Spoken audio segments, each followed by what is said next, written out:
Senhor Jesus, como é bom estar na tua presença, Senhor. Obrigado, Senhor, pelas coisas que o Senhor nos tem ensinado nestes tempos, para a honra e glória do Senhor Jesus. Chegamos aqui à 10ª aula do curso. Obrigado, Senhor. Sabemos que da tua misericórdia podemos extrair coisas como estas, Senhor Jesus, que nós consigamos chegar até o final, que nós consigamos cumprir esta missão de conhecer o Evangelho segundo João, Senhor. Que esta seja mais uma oportunidade de nos aprofundarmos na tua palavra, que a partir deste aprofundamento consigamos também entender melhor outros textos bíblicos, que consigamos ser transformados por tudo que temos lido, por tudo que temos estudado, por tudo que temos aprendido da tua parte, Senhor Jesus. Nós não queremos obter apenas um conhecimento humano, nós clamamos ao Senhor para que o teu Espírito esteja aqui conosco. A propósito, tua palavra nos assegura que onde dois ou mais se reúnem para que o Senhor seja adorado, ali está o teu Espírito, Senhor. E embora estejamos reunidos não de maneira presencial, mas de maneira virtual, nós queremos que o Senhor está se manifestando aqui no nosso meio. E é justamente isso que queremos, Senhor, que o Senhor se manifeste no nosso meio e nos ilumine para que interpretemos as tuas escrituras segundo o que o Senhor quer nos informar e não segundo aquilo que as nossas mentes humanas querem entender, Senhor. Nós agradecemos por não estarmos apenas diante de uma obra literária, de uma peça da antiguidade, mas estamos diante da palavra que tem poder para nos transformar segundo os teus propósitos. Use-nos aqui, Senhor, em nome de Jesus. Amém. Vamos lá, vamos ao nosso texto.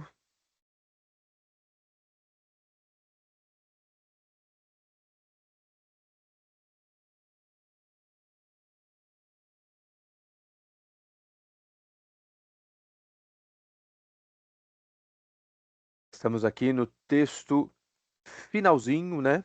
No finalzinho do capítulo 4 de João. Quero fazer uma breve retrospectiva para que vocês entendam em que pé estamos. Nós abrimos o Evangelho falando sobre quem é o Senhor, ele se identificando como aquele que estava desde antes da criação do mundo. Depois, passamos ali pelos testemunhos de João Batista acerca do Senhor, incluindo o momento em que o próprio João Batista aponta para Jesus dizendo que ele é o Cordeiro de Deus que tira o pecado do mundo. E esta menção ao Cordeiro de Deus é muito importante para que nós entendamos do que estamos falando aqui, porque o Cordeiro de Deus é aquele que precisaria ser imolado, sacrificado, para que o espírito da morte não tivesse domínio sobre o povo de Israel. Nós falaremos um pouco sobre isso hoje, sobre o significado da Pessah, que é a Páscoa judaica, e por que Jesus é o Cordeiro de Deus. E hoje nós estamos aqui passando, né, pela saída de Jesus de Samaria e indo para Galiléia, e lembrando que Jesus saiu de Jerusalém na festa da Páscoa. Jesus tinha ido celebrar a Pessah, a Páscoa. E durante a celebração da Páscoa, quando ele chega ao templo, acontece aquele episódio famoso da purificação do templo.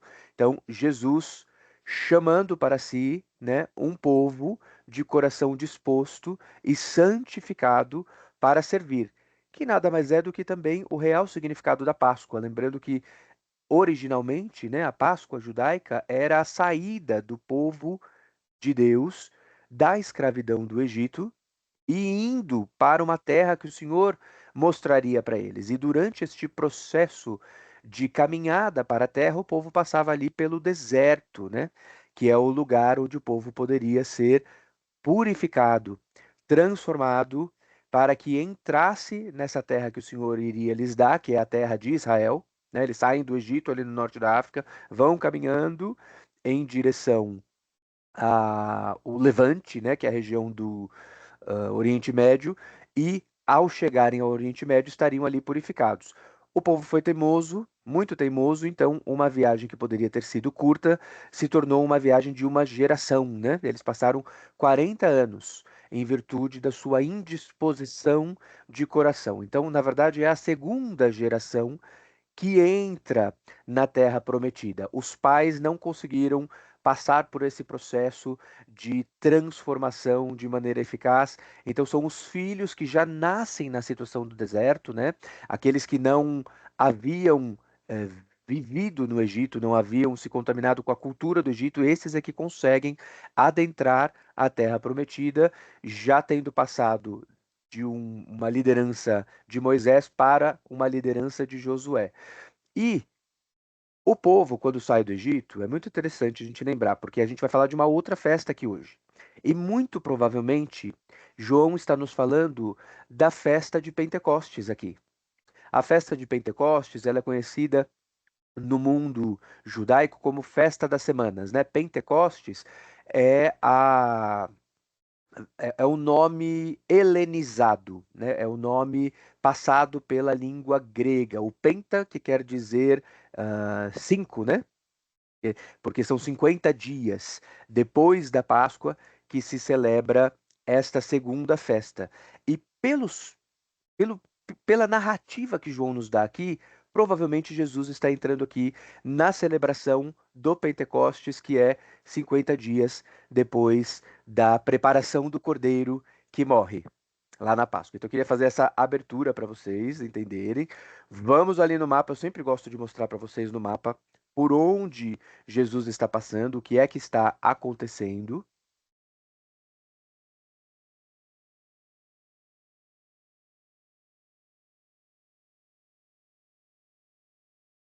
Antes de olharmos a viagem que Jesus vai fazer, porque aqui nesse trecho que está aberto aqui já dá para ver a viagem que Jesus vai fazer. Antes, vamos olhar a que ele tinha feito imediatamente antes para vocês entenderem o que foi esta viagem, ó.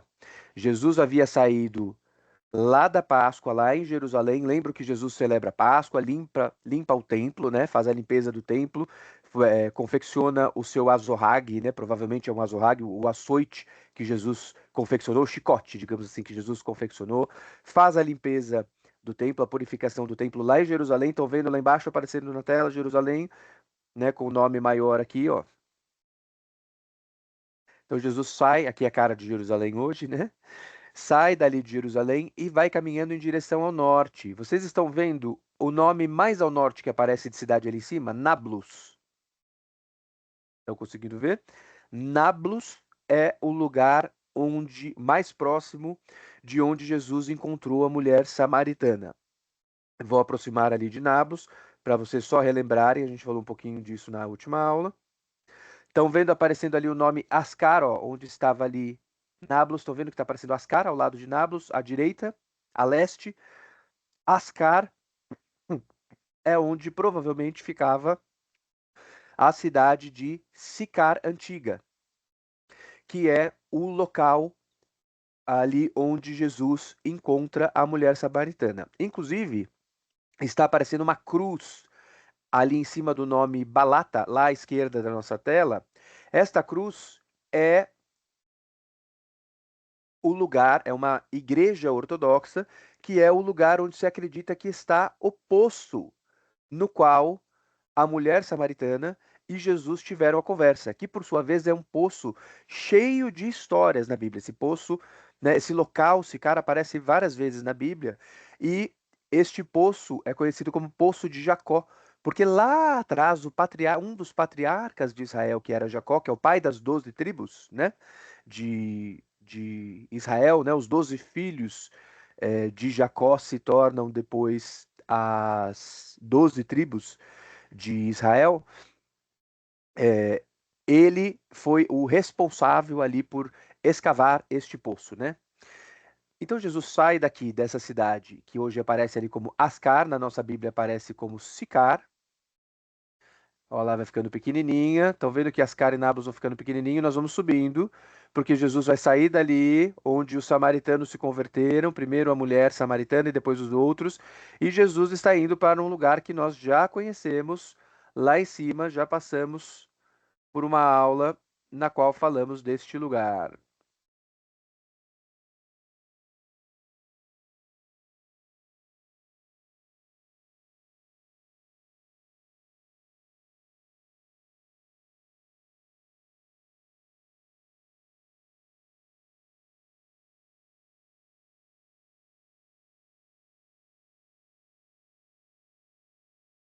Ó, assim aparece. Estão vendo Nablus lá embaixo, de onde Jesus saiu, mais ou menos de onde ele saiu. Estão vendo o nome mais ao norte que aparece lá em cima? Kfar-Cana. Estão vendo ali? Kafr, Cana. Kfar-Cana é a cidade de Caná da Galileia. Acreditamos que é este o lugar, né, onde havia acontecido a transformação da água em vinho. Lembram que foi o primeiro milagre que o Evangelho de João nos conta de Jesus? Foi este. Nós sabemos, pelos outros evangelhos, que esse não foi o primeiríssimo milagre, porque aqui Jesus já estava sendo acompanhado pelos discípulos que ele havia chamado lá na cidade de Betsaida, e lá em Betsaida Jesus havia feito um sinal para chamar estes discípulos, que foi aquela pesca milagrosa, né? Eles não haviam conseguido pescar peixe, e então Jesus os manda voltarem para o mar da Galileia, né, que é o Lago Tiberíades, e lá no Lago Tiberíades, no mar da Galileia, também chamado de Lago de Genezaré, acontece uma grande pescaria e eles tiram a rede tão cheia que quase as redes vão se rasgando, quase, né? Quase o barco vai a pique e as redes se rasgam. E este milagre inicial é muito importante porque João vai contar uma segunda vez em que Jesus faz isso. Conforme nós já falamos aqui, Jesus faz alguns sinais duas vezes no seu ministério.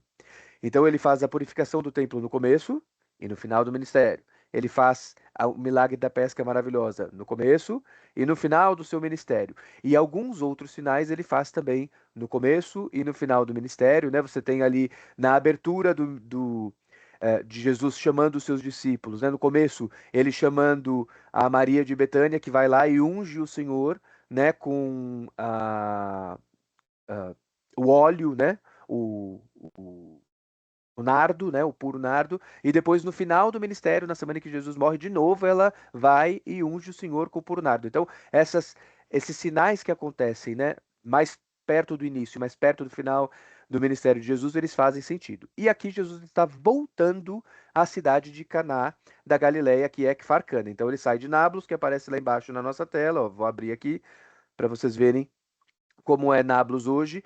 Nablus hoje pertence à autoridade palestina, né? Tá lá na região chamada de Cisjordânia, é terra dos palestinos. E Kfar Cana, lá ao norte, vamos fazer aqui abrir. Kfar Cana, que é Caná da Galileia, pertence a Israel, né? Ao estado de Israel. O que precisamos lembrar? Quem são as pessoas que foram impactadas pelo Senhor até agora? Nós tivemos homens galileus, ou seja, lá do super norte, né, lá da fronteira bem norte de Israel, pessoas que são da periferia, digamos assim. E você tem a mulher samaritana, para quem Jesus também é revelado como Messias, ou seja, tanto os que são lá da periferia, do norte de Israel, eles sabiam que Jesus era o Messias porque João Batista, o profeta, havia apontado Jesus como Messias, e agora você tinha os odiados samaritanos, que era povo inimigo do povo de Israel, né? Inicialmente era um só povo, mas houve uma grande cisão entre esses povos, e essa cisão ocorre pelo fato de que o Reino do Norte e o Reino do Sul haviam tido problemas no final da existência do Reino de Israel do Norte, que é o lugar onde os samaritanos depois passaram a existir. Houve momentos também em que os samaritanos se aliaram a outros povos contra os judeus, né, do sul. Então, assim, havia uma grande diferença entre eles, além do fato de que eles passaram a ter diferenças religiosas também, porque os samaritanos não aceitavam todo o Antigo Testamento, ou seja, toda a Bíblia hebraica. Eles só aceitavam os livros de Moisés, os cinco primeiros livros da Bíblia. E, portanto, os judeus se escandalizavam também disso. Como é que eles não aceitavam os profetas todos, né, que vieram depois? E essas são as pessoas que haviam crido no Senhor e que estavam seguindo o Senhor. E entre estes dois eventos, a chamada dos discípulos que depois se tornam os 12 apóstolos e a chamada dos samaritanos, veja que Jesus teve um encontro lá na capital, na tão importante cidade de Jerusalém, a capital da Judéia, o lugar onde ficava o templo, e lá ele tem um encontro com um fariseu. E embora saibamos que o fariseu, que é o Nicodemos, creu nele, né? Nicodemos aparece em outros dois momentos cruciais na história de Jesus humanado, né? Incluindo no momento do sepultamento do corpo de Jesus, antes dele ressuscitar. Nicodemos participa deste sepultamento, inclusive leva mirra e aloés para ungir o corpo, né? Para fazer a unção fúnebre. E com o Nicodemos a conversa é muito diferente, porque Nicodemos, na verdade, toma um puxão de orelha de Jesus, né? Se vocês param para olhar, o grande mestre Nicodemos, mestre segundo o aspecto humano, né, da palavra, ele toma um puxão de orelha. É aquela passagem que Jesus fala: mas se você é mestre em Israel e não compreende essas coisas, então Jesus está falando não só com Nicodemos, mas está se reportando a ele como um representante da classe farisaica, né, do partido farisaico. Queria fazer essas considerações porque agora, mais uma vez, uma pessoa que não pertence ao grupo dos fariseus, ao grupo dos sacerdotes levitas, ao grupo dos saduceus, né, que frequentam o templo, uma pessoa que está ligada ao serviço real dos reis e que, portanto, é, não era uma pessoa que vivia no judaísmo ortodoxo, provavelmente, né, digamos assim, uma pessoa ligada a vários costumes mundanos, porque nós sabemos que neste período, né, os tetrarcas, que eram os reis que administravam ali essa região, eles eram muito distantes da vida com Deus. Aliás, segundo os critérios da dinastia estabelecida pelo Senhor na Bíblia, sequer eles eram reis fidedignos, né? Eles não poderiam sequer ser reis, porque não eram da dinastia davídica, que é a dinastia do rei Davi. E agora a gente vai ter o encontro de Jesus com uma pessoa, um oficial que trabalha para um destes reis, um destes tetrarcas. Vamos lá.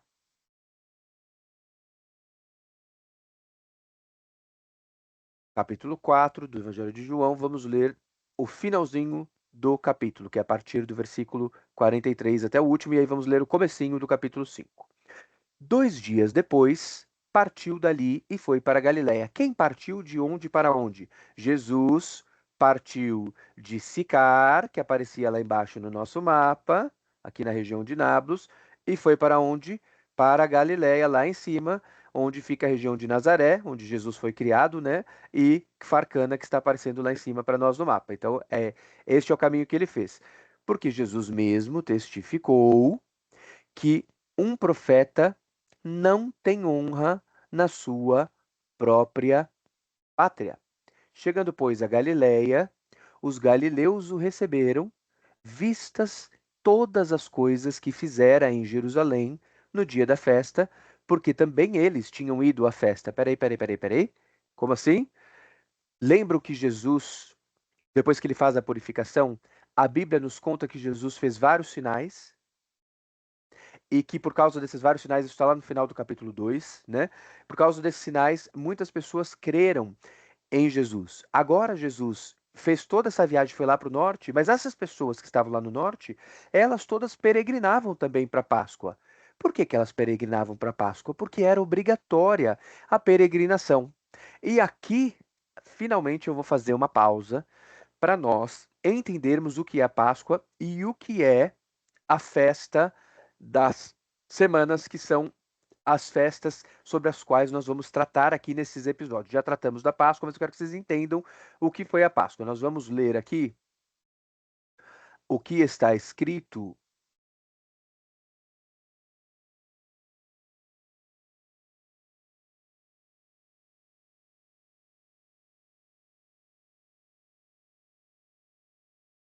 em Êxodo capítulo 12. Vamos entender a Páscoa e vamos entender o Pentecostes.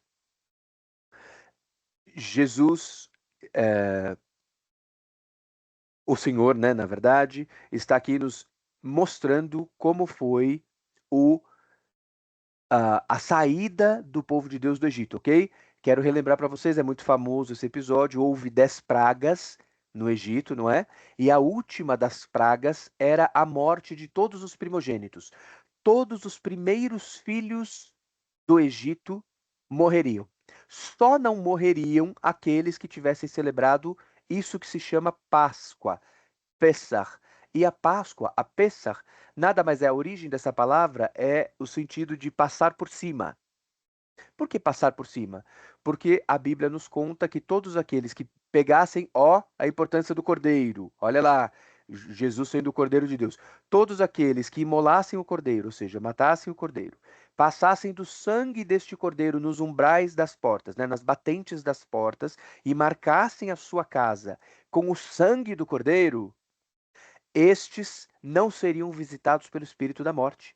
O espírito da morte passaria pelo Egito, mas não entraria nos lugares marcados com o sangue do cordeiro. Olha a importância disso. E então, os lugares que fossem visitados pela morte teriam a morte dos seus primogênitos. Todos os primeiros filhos do Egito morreram. Foi uma noite, uma madrugada de grande luto.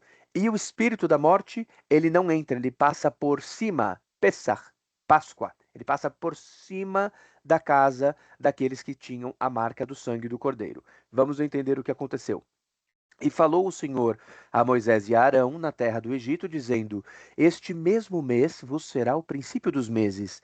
Este vos será o primeiro dos meses do ano. Está falando sobre o calendário, né? Então, é na época ali da última praga, o primeiro mês do ano, que não tem nada a ver com o nosso ano no calendário gregoriano, né? Nossa contagem de meses, janeiro, fevereiro, março, abril, não tem nada a ver com a contagem dos meses do calendário hebraico. Falai a toda a congregação de Israel, dizendo: Aos 10 deste mês, tome cada um para si um cordeiro, segundo as casas dos pais, um cordeiro para cada família. Inclusive, nós interpretamos que esta data, existe uma tradição interpretativa de que esta data é a chegada de Jesus para ressuscitar Lázaro, ok? Então, o momento de separar o cordeiro ali na terra é o momento. Então, olha só, o cordeiro chegou à terra, ele estava distante, né? Jesus estava vindo lá de longe, lá da terra de Betabara, passa por Jericó e depois vai para Betânia, ou seja, já estava ali às portas de Jerusalém. E não é todo mundo que interpreta assim, mas a maioria das pessoas interpreta que Jesus estava ali já como o cordeiro que chegou neste dia. eh, 10 do mês para ficar ali separado para ser imolado. Mas se a família for pequena, para um cordeiro, então tome um só com seu vizinho perto de sua casa, conforme o número das almas. Ou seja, se for muita carne, um cordeiro para a família, uma família pequenininha, podem se juntar dois núcleos familiares para celebrarem juntos a Pessah, a Páscoa. Cada um conforme ao seu comer, fareis a conta conforme ao cordeiro, né? A quantidade exata que cada um vai comer, se é adulto, se é criança, se é idoso, quanto que cada um come, né? Se é homem, se é mulher. O cordeiro, ou cabrito, será sem mácula, um macho de 1 ano, o qual tomareis das ovelhas ou das cabras, e o guardareis até o 14º dia deste mês, e todo o ajuntamento da congregação de Israel o sacrificará à tarde. Então, este é o dia da preparação, o dia em que os cordeiros são sacrificados, que a Bíblia nos conta que é o dia em que Jesus morreu também. O dia em que os cordeiros da Páscoa eram mortos é o dia em que o Cordeiro de Deus que tira o pecado do mundo morreu. Aquilo que a gente, em geral, aqui no mundo ocidental chama de Sexta-feira da Paixão, caiu nesta data. Ainda que nós não tenhamos uma plena certeza de que Jesus tenha morrido numa sexta-feira. Isso é uma tradição, tá, gente? Existe uma outra visão interpretativa, que inclusive é a qual eu me alinho, que na verdade Jesus morreu numa quarta-feira. e não numa sexta-feira. O dia da preparação do ano em que Jesus morreu teria caído numa quarta-feira, e assim toda a sequência de eventos que é contada entre a última ceia e a ressurreição de Jesus fazem todo o sentido. Se a gente entende que é numa sexta-feira, os cálculos não parecem fazer muito sentido. Mas, como é uma tradição, né, que atravessa milênios, continua-se tratando esta data como sexta-feira da paixão. E tomarão do sangue e poloão em ambas as ombreiras e na verga da porta, ou seja, pega o sangue e passa o sangue, né, nos umbrais, nas ombreiras, ao redor da porta, e na verga da porta, nas casas em que o comerem. E naquela noite comerão a carne assada no fogo, com pães ázimos, com ervas amargosas, a comerão. Então, os pães precisam ser ázimos, ou seja, pães sem fermento. É por isso que os judeus celebram até hoje com pães ázimos, né? A Páscoa. Não comereis dele cru, nem cozido em água, senão assado no fogo, a sua cabeça com os seus pés e com a sua fressura. Ou seja, não se podia desmembrar o cordeiro, tinha que ser ele inteiro, feito inteiro, como se fosse uma carne no rolete, digamos assim, né? Ele todinho, cabeça, pés, tudo, tudo, tudo, tudo. Não se podia quebrar, não era permitido quebrar os ossos do cordeiro. E isso também é importante para nós entendermos a morte de Jesus, porque havia uma pressa para que os crucificados morressem no dia em que Jesus havia morrido. E ao lado de Jesus haviam outros dois crucificados. E não sei se vocês se recordam disso, mas nós vamos ler isso quando chegarmos nessa aula. É, você tem os fariseus ficando angustiados porque ia cair o sol e eles precisavam estar aqui para celebrar isso que nós estamos lendo aqui. Eles tinham que estar em casa para celebrar. E a crucificação ainda estava ali acontecendo, então eles pedem para que os soldados romanos quebrem as pernas dos crucificados. Olha que coisa cruel. Um povo que se diz tão correto, né? Um povo ali que tinha tanto orgulho, um povo tão soberbo, aquele povo, e vejam como eles eram cruéis. E por que eles queriam que quebrassem as pernas? Porque a crucificação, na verdade, ela é uma morte através de tortura. E a pessoa que está ali pendurada, além dela ter espasmos terríveis por conta da posição, ela começa a ter cãibra nos braços, começa a ter cãibra nas costas. Então, são muitas dores que a pessoa sofre.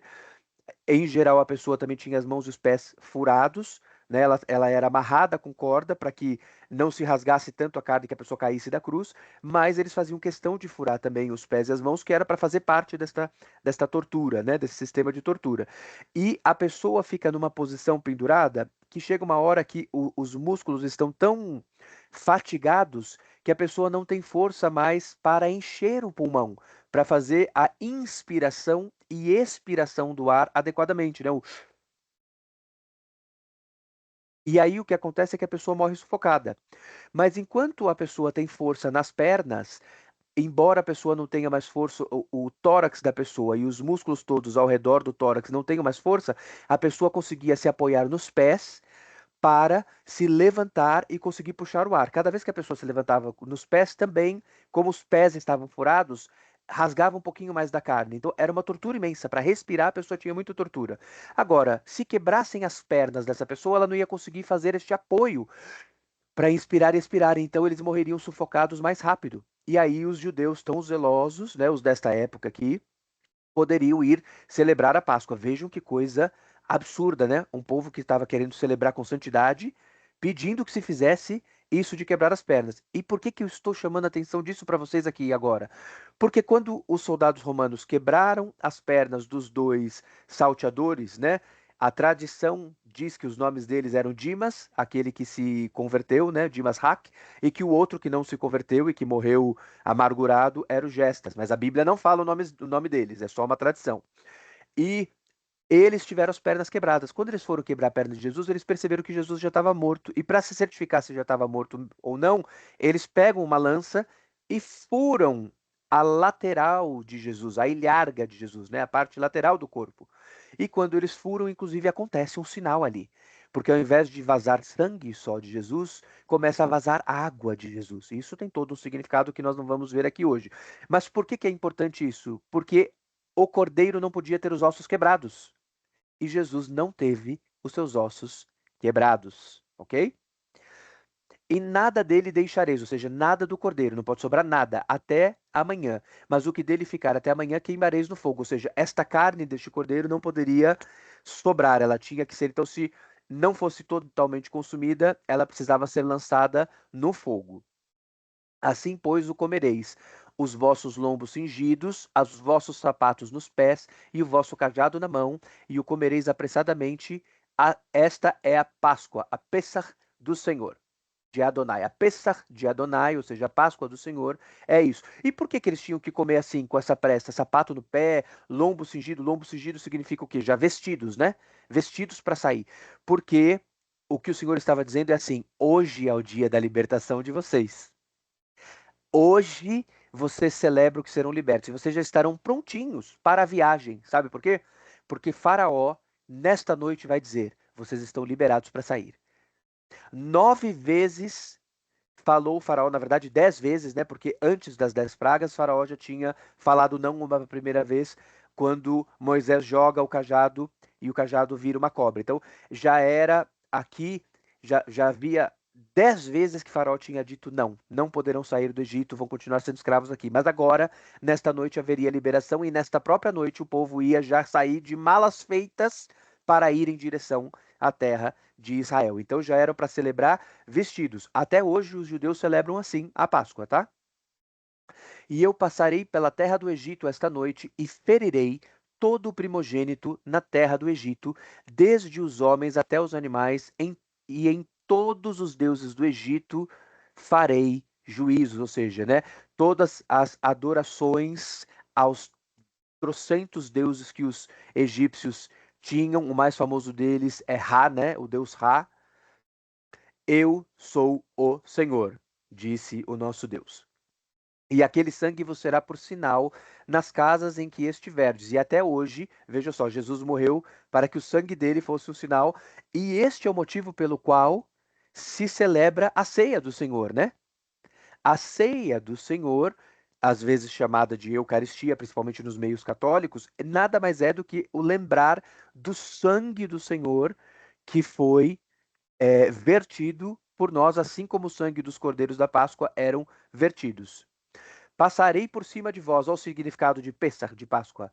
Vendo eu o sangue, passarei por cima de vós, não entrarei na casa. E não haverá entre vós praga da mortandade quando eu ferir a terra do Egito. E este dia vos será por memória, e celebrá-lo-eis por festa ao Senhor. Nas vossas gerações o celebrareis por estatuto perpétuo. 7 dias comereis pães ázimos, ao primeiro dia tirareis o fermento das vossas casas, e até hoje os judeus fazem esse ritual, né? Não pode ter nenhum resquício de fermento na casa. Então, eles não só tiram tudo que é fermentado da casa, mas eles fazem uma grande limpeza para que não sobre nenhuma mácula de fermento nas casas para celebrar esta festa chamada de Festa dos Pães Ázimos, que começa com a celebração da ceia da Páscoa. Então a ceia da Páscoa acontece nessa noite, que é a noite da libertação do povo de Deus do Egito, e aí durante o período de 7 dias, eles têm uma celebração memorial em que eles ficam comendo os pães ázimos, pães sem fermentos nas suas casas. Para qualquer que comer pão levedado, desde o primeiro até o sétimo dia, aquela alma será cortada de Israel. E ao primeiro, ou seja, aquele que come pão com fermento. E ao primeiro dia haverá santa convocação. Também ao sétimo dia tereis santa convocação. O que significa santa convocação? E isso também é importante depois no calendário da morte de Jesus. Santa Convocação significa um sábado, mesmo que o dia não seja um dia de sábado. É o chamado alto sábado, né? O Gadol Shabbat. Não é um Shabbat comum, não é um sábado comum. É um grande sábado, é um alto sábado. E isso era o motivo pelo qual os judeus estavam desesperados para terminar aquele processo de crucificação, porque no dia seguinte ninguém poderia trabalhar. Todos deveriam estar cumprindo o Shabat, cumprindo as reservas do sábado. Esta era a pressa deles, porque todo dia, que é o dia seguinte à preparação dos cordeiros, à morte dos cordeiros, né? Então, os cordeiros morrem num dia, a ceia é celebrada naquela noite, e a partir daquela noite se começa o alto sábado. nenhuma obra se fará neles, ou seja, nesse dia ninguém pode trabalhar. É sábado mesmo que caia, segunda, terça, quarta, quinta ou sexta-feira, ou até domingo, tem que tratar esse dia como sábado. Senão, o que cada alma houver de comer, isso somente aprontareis para vós. Guardai, pois, a festa dos pães ázimos, porque naquele mesmo dia tirarei vossos exércitos da terra do Egito, ou seja, toda a população, vossos exércitos, toda a população de israelitas que estavam lá no Egito escravizados. Pelo que guardareis a este dia nas vossas gerações por estatuto perpétuo. No primeiro mês, aos 14 dias do mês, comereis pães ázimos até 21 do mês à tarde. Por 7 dias não se ache nenhum fermento nas vossas casas. Vocês estão entendendo quando às vezes a gente fala que a Páscoa, a data correta da Páscoa de celebrar, não é segundo este calendário, né, gregoriano que foi trazido dentro do catolicismo? Qual é a data de se celebrar a Páscoa? É esse aqui, é os 14 dias deste mês. Então, é, a celebração da Páscoa nesse sistema é chamada de quarto-duo semanismo. Esse quarto-duo é justamente por causa do dia 14, porque a contagem é assim. No calendário hebraico se espera os 14 dias, né, o 14º dia deste mês, que é o dia da preparação, né? E a partir do cair do sol se celebra esta ceia e se dá início à festa dos pães ázimos. Nenhuma coisa levedada comereis, em todas as vossas habitações comereis pães ázimos. Chamou, pois, Moisés a todos os anciãos de Israel e disse-lhes: Escolhei e tomai vós cordeiros para as vossas famílias e sacrificai a Páscoa. Eu não vou continuar lendo aqui o que acontece depois, eu só queria que vocês entendessem o que está acontecendo aqui. Este povo está recebendo uma marca. Este é o meu povo separado para ser povo santo. Ok? Os umbrais das portas foram marcados com o sangue do cordeiro. E agora este povo tinha que ser santo. O que aconteceu quando Jesus, nesta festa, visitou o templo? Jesus olhou e falou: Não está santo. Este povo não está santo. E aí Jesus fez a purificação. Ok? Então guardem isso. E agora a gente sabe que 50 dias depois disso tem uma outra festa. Ok? Então, Jesus havia feito na festa da Páscoa este sinal e fez outros que João não conta em detalhes quais foram, mas foi suficiente para as pessoas crerem. Inclusive, um fariseu foi lá falar com Jesus porque creu, né, Nicodemos. E agora, Jesus está na Galileia e todas as pessoas que estavam lá na Judéia e que viram Jesus fazer estes sinais. E por que essas pessoas estavam lá? Porque era obrigatório fazer peregrinação. Não dará tempo da gente ler tudo aqui, mas eu deixei separado se vocês quiserem ler vocês mesmas depois. Isso está lá no capítulo 16 do livro de Deuteronômio. Está escrito ali que a Páscoa deveria ser sacrificada. Eu só vou grifar uma coisa para vocês aqui. No lugar que o Senhor escolher para ali fazer habitar o seu nome. Então, imagine que o povo estava fazendo a peregrinação pelo deserto quando o Senhor traz essa palavra, ou seja, não existia ainda o templo lá no Monte Moriá. Mas o Senhor está dizendo, no dia em que o Senhor escolher um lugar para fazer habitar o seu nome, e isso acontece quando Salomão é rei muitos anos depois, né? A partir dali, a Páscoa só poderia ser sacrificada naquele lugar. E por isso, todos os judeus precisavam peregrinar para Jerusalém. Estão entendendo por que as pessoas que Jesus está encontrando lá em cima da Galileia estavam todas lá embaixo no mapa em Jerusalém? Porque era obrigatório fazer a peregrinação, porque eles tinham que ir ao lugar que o Senhor tinha escolhido para fazer habitar o seu nome. E qual era o lugar? O templo de Jerusalém. Era o templo, que é o local do qual hoje só sobraram as ruínas da fundação dessa construção, que é aquilo que se chama de Muro das Lamentações, lá em Jerusalém até hoje. Ok? Vamos continuar o texto e depois a gente vai falar sobre a próxima festa que vai chegar. Chegando, pois, a Galiléia, os galileus o receberam, vistas todas as coisas que fizeram em Jerusalém no dia da festa. Leia-se no dia da festa da Páscoa, porque também eles tinham ido à festa, porque era obrigatório ir à festa, como lemos ali em Deuteronômio, no capítulo 16. Segunda vez foi Jesus a Caná da Galiléia, onde da água fizera vinho. E havia ali um oficial do rei. Opa! Peraí, quem? Um oficial do rei, um homem que trabalhava para o rei. Um rei santo? Não, um rei ímpio, cujo filho estava enfermo em Cafarnaum. Peraí, este homem trabalhava para o rei e ele foi falar com Jesus em Caná da Galileia. Então agora eu quero separar, quero chamar a atenção aqui no mapa para vocês.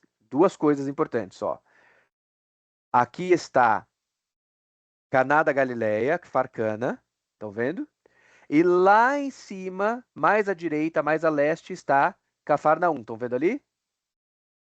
O homem encontrou com Jesus em Farcana, em Caná da Galileia, para pedir: cure o meu filho. Mas o filho estava lá em Caná? Não, o filho estava lá longe, lá nas margens do mar da Galileia, na cidade de Cafarnaum. É importante esse detalhe, ok?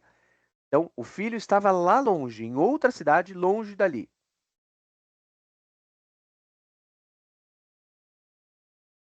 Ouvindo este que Jesus vinha da Judéia para a Galiléia, foi ter com ele, ou seja, o oficial do rei foi lá correndo falar com Jesus, e rogou-lhe que descesse e curasse o seu filho, porque já estava à morte.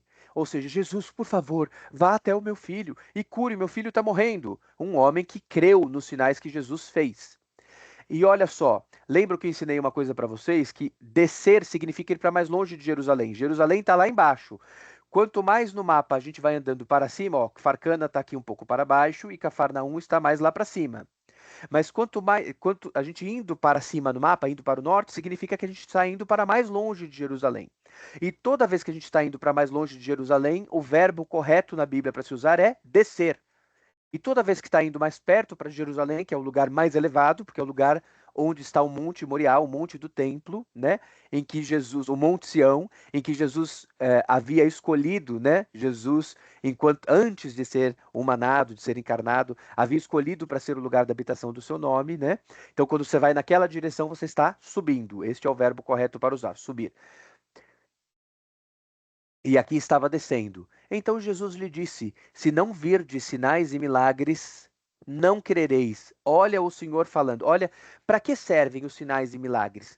Os sinais e milagres, a gente já falou sobre isso também, eles eram usados pelo Senhor para que as pessoas pudessem crer. Tem vários episódios de cura em que o Senhor, inclusive, diz, né, que ele veio, Jesus perdoa os pecados e os fariseus, os saduceus, os levitas se escandalizavam porque só Deus pode curar pecados. Isso é verdade, eles estavam certos. Só Deus pode curar pecados. Nenhum homem pode dizer estão perdoados os seus pecados. Um homem que diz estão perdoados os seus pecados, ele está cometendo blasfêmia contra o Senhor. Este é um outro problema, né, do sistema católico. A Bíblia diz, é proibido que um homem cure pecados. Mas veja só, Jesus não era um homem comum. Jesus era o próprio Deus.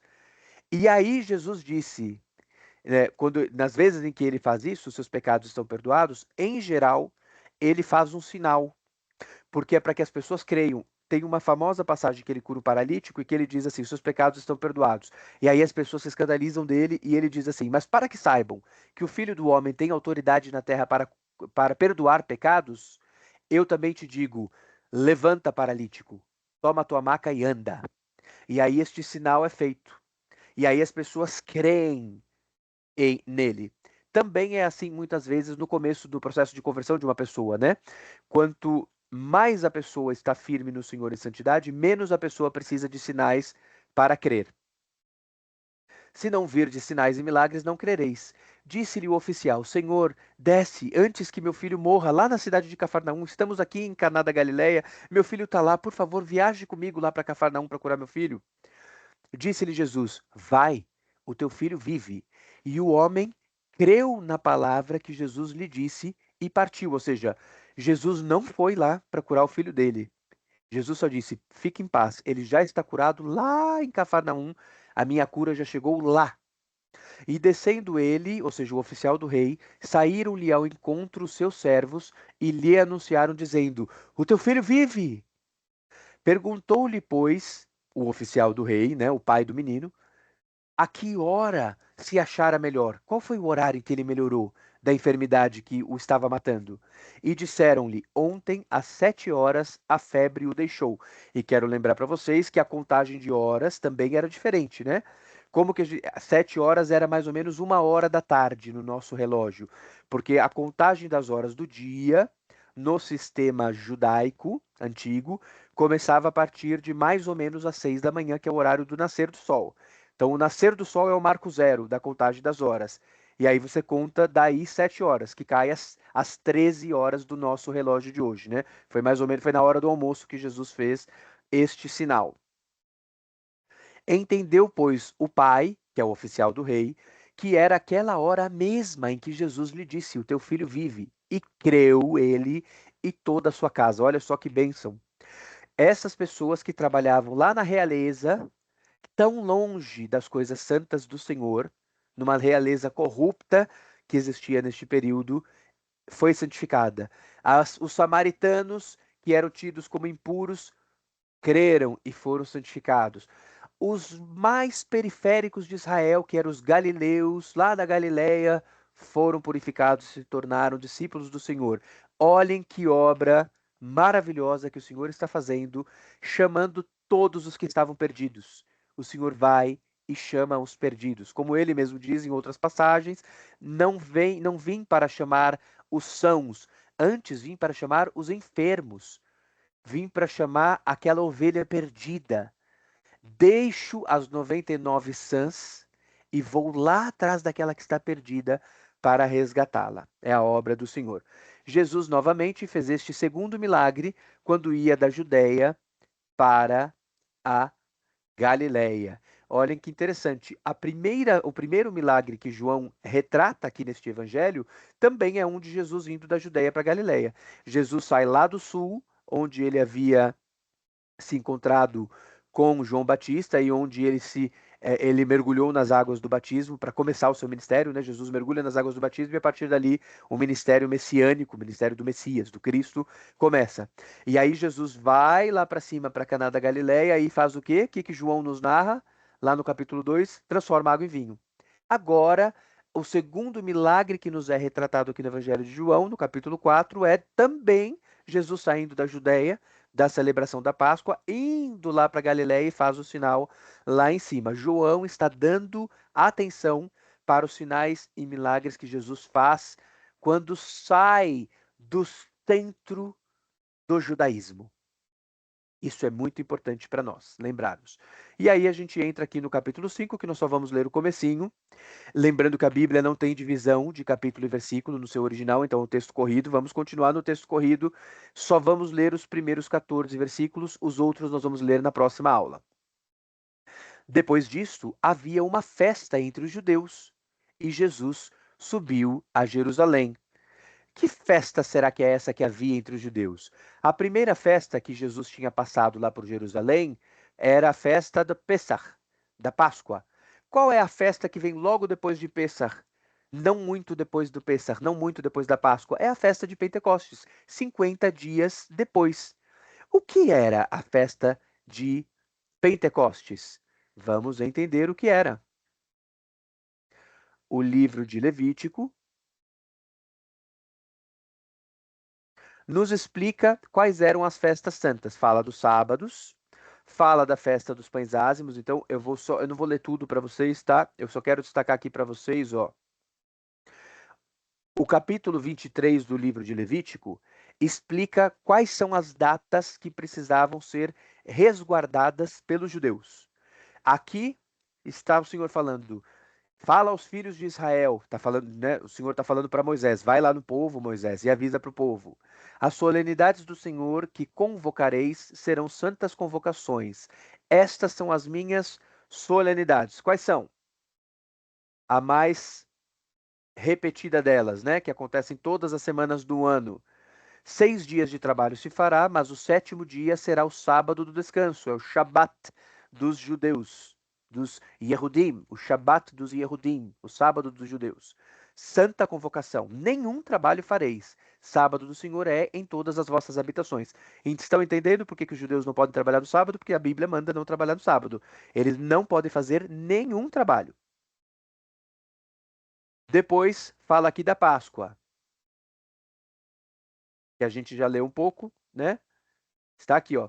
No primeiro mês, aos 14 do mês, pela tarde, é a Páscoa do Senhor, ou seja, o dia 14 de Nissan, do mês de Nissan, dos judeus, é o dia da preparação do cordeiro, é chamado do dia da preparação. E aí, aos 15 dias deste mês, ou seja, quando que vira o dia no calendário hebraico? Quando o sol se põe. Então, se pôs o sol, mudou do dia 14 para o dia 15, né? É a hora da ceia. E aos 15 dias deste mês é a festa dos pães ázimos. 7 dias comereis pães ázimos, e que é a ceia do Senhor, começa ali, e ali durante 7 dias se come pães ázimos até chegar o dia 21.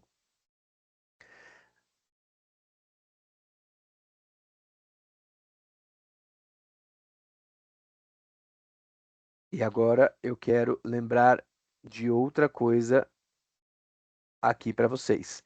Ó, a próxima festa aqui, que aqui nos interessa e que nós cremos que é esta festa que está sendo referida ali no primeiro versículo de João capítulo 5. É disso que o Senhor está falando. E falou o Senhor a Moisés dizendo: Fala aos filhos de Israel e dize-lhes: Quando houverdes entrado na terra que vos hei de dar, e fizerdes a sua colheita, então trareis um molho das primícias da vossa cega, né? Cega é colheita, né? Uma palavra antiga, às vezes a gente não usa hoje, então cega é colheita da vossa cega ao sacerdote. E ele moverá o molho perante o Senhor, para que sejais aceitos no dia seguinte ao sábado, o sacerdote o moverá. E no dia em que moverdes o molho, preparareis um cordeiro sem defeito de 1 ano em holocausto ao Senhor, e a sua oferta de alimento será de 2 dízimas de flor de farinha, amassada com azeite, para oferta queimada em cheiro suave ao Senhor. Eles colocavam no fogo do altar do sacrifício, né? Disso que está falando. E a sua libação será de vinho, 1/4 de hin. E não comereis pão, nem trigo tostado, nem espigas verdes, até aquele mesmo dia em que trouxerdes a oferta do vosso Deus. Estatuto perpétuo é por vossas gerações, em todas as vossas habitações. Depois para vós contareis desde o dia seguinte ao sábado, desde o dia em que trouxerdes o molho da oferta movida, 7 semanas inteiras serão, até o dia seguinte ao sétimo sábado, contareis o quê? 50 dias. Então oferecereis nova oferta de alimentos ao Senhor. É desta contagem que estamos falando. São 7 semanas. 7 semanas inteiras. E por isso, em hebraico, esta festa é chamada de Festa das Semanas. Hag Shavuot, Festa das Semanas. Quando a Bíblia foi passada para o grego koiné, que era a língua franca, né, a língua comum dos povos todos que estavam ali sob o domínio, primeiro, né, dos macedônios e depois dos romanos, se usou a palavra helenizada, né, a palavra no formato grego, que é Pentecostes, ou seja, 50 de penta, né, Pentecostes. Por isso que a gente chama essa festa de Pentecostes. Então, da Páscoa até esta festa são 50 dias, ok? Na verdade, são 49 dias de 7 semanas, mas como a gente conta a data da preparação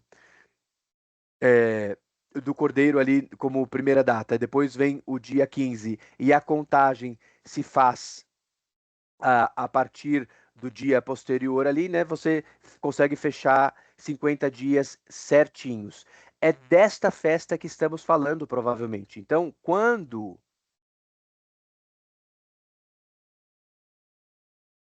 o Senhor nos conta que ele vai para uma festa em Jerusalém, a gente sabe que existem 3 festas de peregrinação para Jerusalém. A Páscoa, que os judeus peregrinavam para Jerusalém, o Pentecostes, que ele peregrinava, e depois tinha uma terceira, que é a festa dos tabernáculos, e que Jesus também faz a peregrinação, e acontecem alguns eventos, nós vamos ler um pouquinho mais para frente aqui no Evangelho. O que eu quero que vocês só tenham atenção? No mundo judaico, eles entendiam que esta data de Pentecostes era a data em que o Senhor tinha entregue os 10 mandamentos para Moisés. Então, o povo de Deus havia celebrado a Páscoa no Egito, eles caminharam ali 3 dias até chegarem ao Mar Vermelho. No Mar Vermelho acontece aquele milagre da abertura do mar para eles passarem. Eles continuam peregrinando até que chegam ao Monte Sinai, lá naquilo que é chamado de o deserto do Sinai do mundo antigo, que nós acreditamos que não é o deserto do Sinai que a gente entende hoje. Hoje a gente chama de deserto do Sinai aquilo que existe na península do Sinai, que é parte do território do estado do Egito de hoje. Nós acreditamos que este deserto do Sinai, que a qual a Bíblia se refere, fica lá na Península Arábica, né, no território que hoje é da Arábia Saudita. E lá Moisés pede para que sejam feitos 3 dias de jejum. Isso está escrito aqui em Êxodo capítulo 19, que eu deixei aberto aí na tela para vocês. E depois, no terceiro dia de jejum, o que aconteceu? O Senhor se manifesta perante o povo.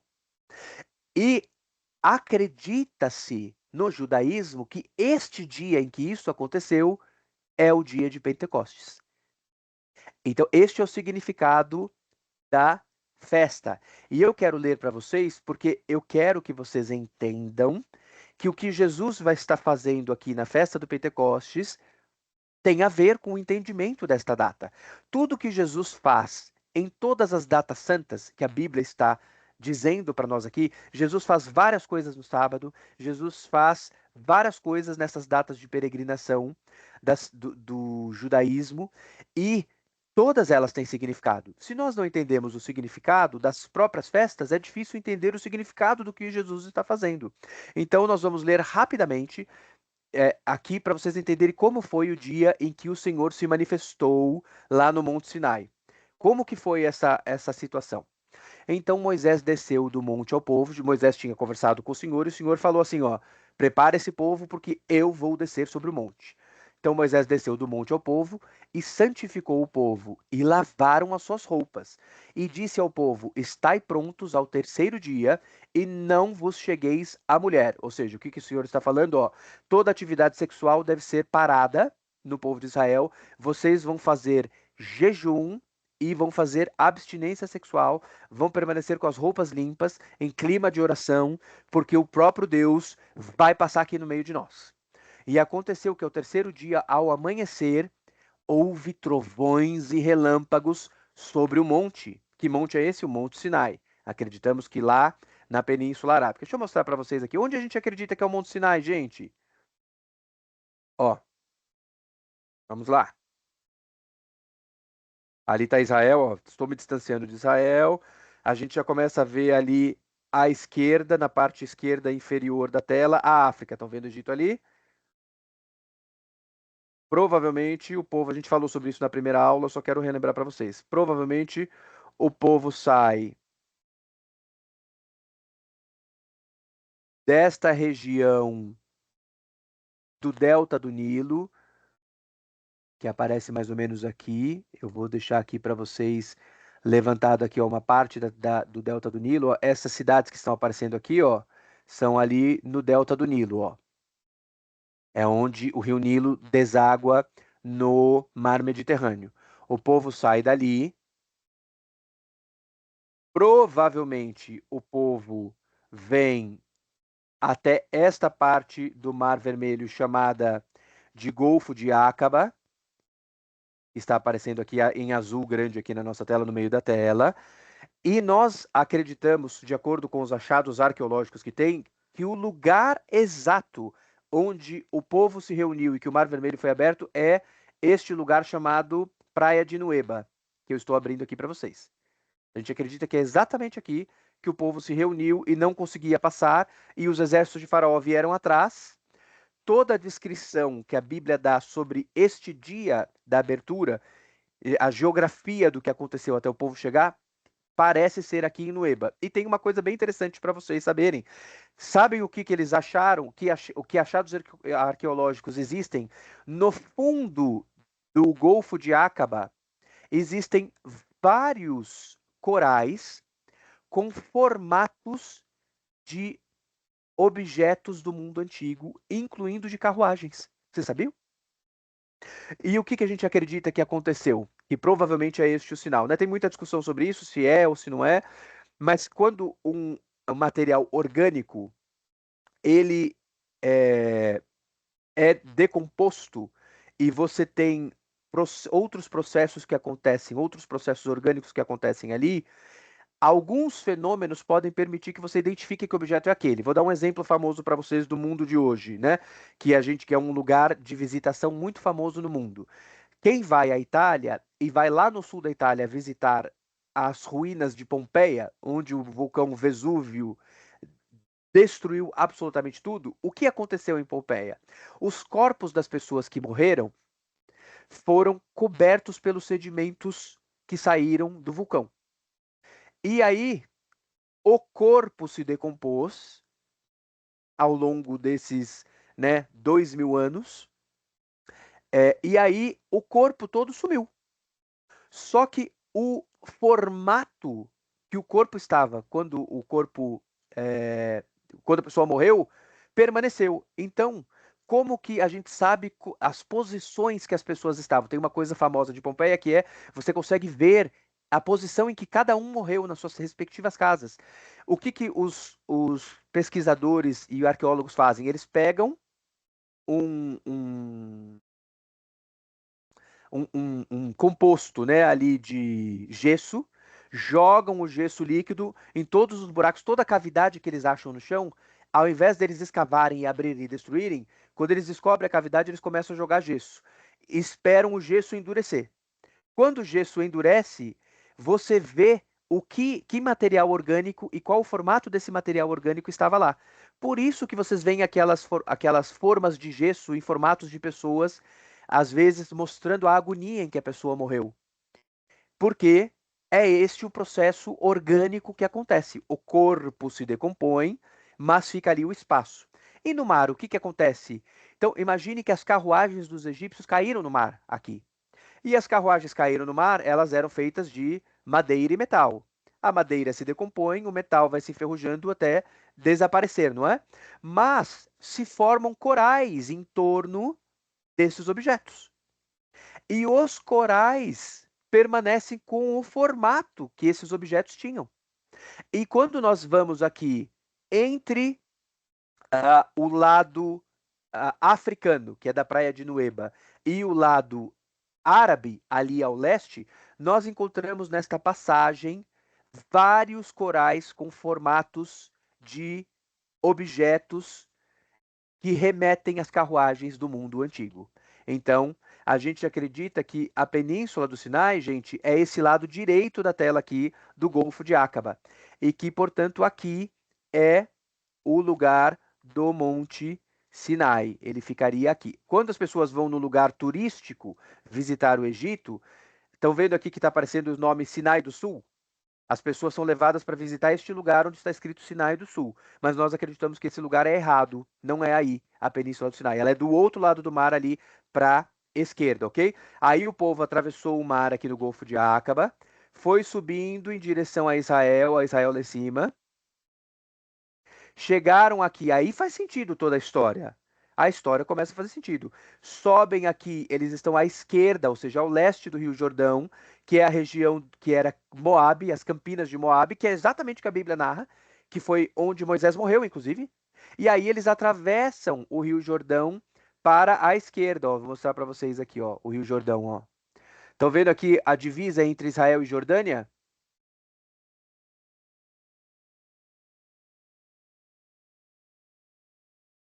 Estão vendo aqui, ó? Preste atenção na divisa, ó, a linha de divisão entre Israel e Jordânia. Prestem atenção. Lá, estamos indo em direção ao norte, em direção ao norte, em direção ao norte. Sobe, vamos subindo. Chegamos onde? Chegamos ao Mar Morto.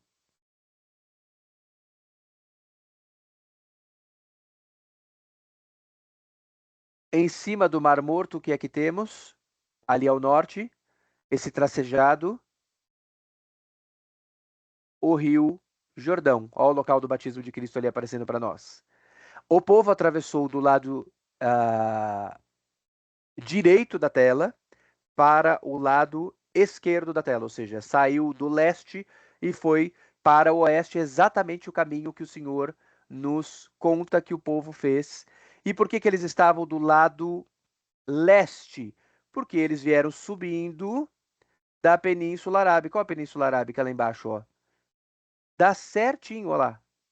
Ó, a Arábia ali, ó, Arábia Saudita. Dá certinho o relato, bate certinho com o relato. Daniel, por que que você está nos contando tudo isso nessa aula? O que que tem a ver com esta aula aqui? Isso que você está contando. É que o povo, no meio dessa peregrinação, ali na Península Arábica, muito provavelmente, nessa região aqui, ao norte da Península Arábica, muito provavelmente o povo passou por isso aqui e o Senhor apareceu com relâmpagos, trovões, em uma espessa nuvem e um sonido de trombeta muito forte, de maneira que estremeceu todo o povo que estava no arraial. E Moisés levou o povo fora do arraial ao encontro de Deus e puseram-se ao pé do monte, e todo o monte Sinai fumegava, pegava fogo. Inclusive, o lugar que a gente acredita que é o verdadeiro Monte Sinai, ali na Península Arábica, o topo dele é preto até hoje. E nós acreditamos que o motivo pelo qual este é o único monte que tem o topo preto é porque o Senhor se manifestou com fogo em cima deste monte. E a sua fumaça subiu como fumaça de uma fornalha, e todo o monte tremia grandemente, e o sonido da trombeta ia crescendo cada vez mais. E Moisés falava e Deus lhe respondia em alta voz. E descendo o Senhor sobre o monte Sinai, sobre o cume do monte, olha lá o monte pegando fogo, o cume do monte pegando fogo, chamou o Senhor a Moisés ao cume do monte, e Moisés subiu. E disse o Senhor a Moisés: desce, adverte ao povo que não traspasse o termo para ver o Senhor, para que muitos deles não pereçam. Não deixe esse povo entrar aqui na minha presença, porque esse povo vai morrer, porque aquele que chega na presença do Senhor, se não estiver totalmente santificado, morre. E também os sacerdotes que se chegam ao Senhor se hão de santificar, para que o Senhor não se lance sobre eles. Então disse Moisés ao Senhor: o povo não poderá subir ao monte Sinai, porque tu nos tens advertido, dizendo: marca termos ao redor do monte e santifica-o. E disse-lhe o Senhor: vai, desce, depois subirás tu, e Arão contigo. Quem é Arão? O irmão de Moisés. E ele se tornou o quê? O primeiro sumo sacerdote de Israel. Os sacerdotes, porém, e o povo não traspassem o termo para subir ao Senhor, para que não se lance sobre eles. Então Moisés desceu ao povo e disse-lhe. E o que que acontece na sequência? O Senhor fala os 10 mandamentos que estão aqui no capítulo 20. Nós não vamos ler, mas eu só queria que você soubesse aqui. Êxodo, capítulo 20, é o Senhor dizendo aqui os 10 mandamentos. O mais importante deles é que não se pode adorar nenhum outro Deus. Só se pode adorar o Senhor. O segundo deles é que é proibido ter qualquer imagem de escultura para adoração, para oração, é proibido. E assim nós entendemos que provavelmente isso aconteceu no dia de Pentecostes, que é justamente o dia dessa festa em que Jesus está indo para Jerusalém. Olha lá o verbo de novo, ó. Jesus saiu da Galiléia e subiu a Jerusalém. Toda vez que a gente vai em direção a Jerusalém, se usa o verbo subir. E vamos ler o que acontece para a gente encerrar a aula. O que que acontece na festa, provavelmente na festa de Pentecostes em Jerusalém? Ora, em Jerusalém há, próximo à Porta das Ovelhas, um tanque, chamado em hebreu Betesda, o qual tem 5 alpendres. Os tanques, gente, a cidade de Jerusalém era uma festa de peregrinação, uma cidade enorme. para os padrões do mundo antigo. E imaginem virem judeus de todas as partes do mundo antigo para Jerusalém. Eles precisavam fazer os rituais de purificação para chegar à presença do Senhor. Então, Jerusalém tinha vários tanques, que eram como se fossem vários piscinões, digamos assim, para os rituais de purificação daqueles que iam fazer as peregrinações, ok? Estes grandes tanques já estão todos descobertos, já todos escavados lá em Jerusalém. Então, hoje, para quem vai fazer peregrinação ou viagem turística de turismo religioso em Jerusalém, é possível visitar, inclusive, o lugar destes tanques. Nós sabemos onde é o tanque de Betesda. Nestes jazia grande multidão de enfermos, cegos, mancos e ressecados, esperando o movimento da água. Então, os doentes iam para esses tanques acreditando que podiam ser curados. Porquanto um anjo descia em certo tempo ao tanque e agitava a água. E o primeiro que ali descia, depois do movimento da água, sarava de qualquer enfermidade que tivesse. Este versículo é muito interessante porque ele nos diz que as pessoas iam para este tanque crendo que ali havia um anjo, e veja que, de fato, a Bíblia nos diz de maneira categórica, né? Um anjo descia em certo tempo ao tanque. Havia alguma manifestação espiritual que acontecia ali, e as pessoas que viam a água, então imagine que a água se mexia, imagine um tanque de água represada, não tem movimento, não existe correnteza ali, ok? E de repente, quando as águas começavam a se mexer, todos, imaginem uma correria de doentes, uma multidão de doentes correndo para ver quem era o primeiro que se lançava lá em cima da água, no lugar onde tinha se mexido a água. Porque aquele que era o primeiro que chegava às águas sarava. Este versículo é super polêmico e interessante, porque no mundo, nas outras religiões em volta de Israel, dos povos de Israel, eles tinham crendices relativas a essas presenças de anjos, de seres do mundo espiritual que faziam curas. Veja, em outras religiões, se a gente sai do cristianismo, não existem outras religiões em que existem cirurgias espirituais, em que pessoas vão a determinados locais e passam por determinadas cirurgias espirituais e às vezes saem curadas mesmo? Não existe isso? E nós sabemos que no mundo pagão existiam também estes rituais de cura, essas cirurgias espirituais, esses moveres do mundo espiritual. Só que quando a gente fala de anjo, existem duas categorias de anjo. Existem os anjos que são os espíritos ministradores do Senhor, que permanecem com o Senhor desde que foram criados, né? E existem os anjos caídos, que são entidades demoníacas.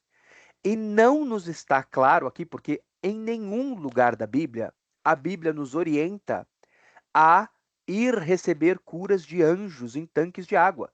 Porém, as religiões fora de Israel tinham coisas parecidas com essas. Então, parece que o que acontecia aqui era um mover pagão. Dá para ter certeza do que era? Não dá, porque a Bíblia conta de maneira muito rápida. A única coisa que nós temos certeza é que, de fato, aparecia um anjo, porque a Bíblia não diz que as pessoas criam que aparecia. A Bíblia diz um anjo descia em certo tempo ao tanque e agitava a água. E o primeiro que ali descia, depois do movimento da água, sarava de qualquer enfermidade que tivesse. Havia um mover espiritual. Será que isso não era parte das coisas que Jesus precisava limpar? Aparentemente, Jesus estava indo ali para limpar isto, para trazer as pessoas para a verdadeira adoração, para a verdadeira religião. E qual é a essência dessa religião? O verdadeiro serviço santo ao Senhor. Veja, o que foi que o Senhor fez no dia de Pentecostes, quando nasceu o dia de Pentecostes? Segundo a tradição judaica, foi o dia que o Senhor desceu no meio do povo. O próprio Deus desceu no meio do povo para trazer ao povo um modo de vida santo. Qual é o modo de vida santo?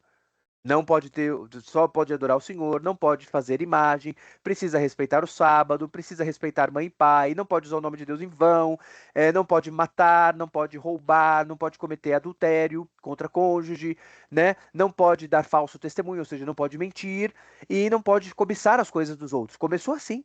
Olha só o Senhor santificando o seu povo para a verdadeira adoração. É uma transformação de vida.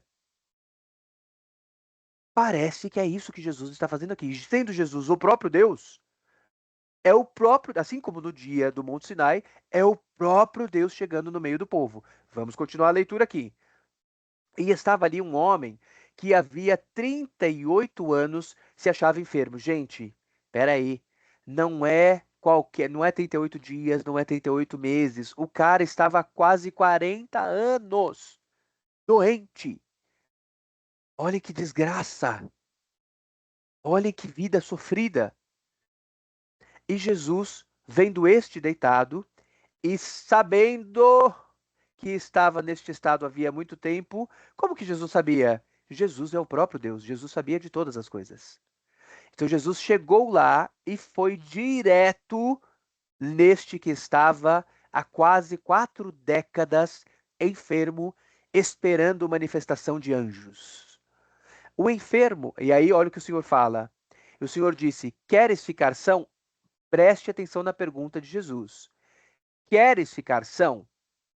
O enfermo respondeu-lhe: Olha só, é muito interessante. Vocês têm reparado quais são as perguntas de Jesus nos encontros que ele fala, nas conversas que ele tem com as pessoas?